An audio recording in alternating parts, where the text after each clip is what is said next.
Vale, pues os explico en el TAC, un TAC de abdomen después de dar contraste, cómo se ve el shunt de Kira. Esto es en la vena porta, recibiendo la vena esplénica, y vamos hacia adelante, hacia el diafragma, y como podéis ver, aquí sale el shunt, el origen del shunt hacia la derecha, hace esta ampolla y entra directamente en la vena cava caudal, que luego aumenta mucho de diámetro.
Kira es una perrita fantástica. Lo hemos operado ahora, le hemos hecho una técnica que se llama técnica del cellophane bending. Con técnica indirecta hemos cerrado la rama derecha de la vena porta, que sería esta rama. Este es el hígado.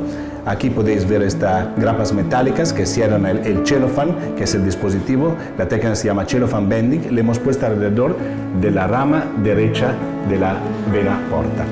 Kira está fuera del quirófano ya, se está recuperando muy bien, está en la UCI y creo que ahora tengo que ir a hablar con la dueña, que está muy preocupada afuera, está esperando con los 2 cachorritos de Kira.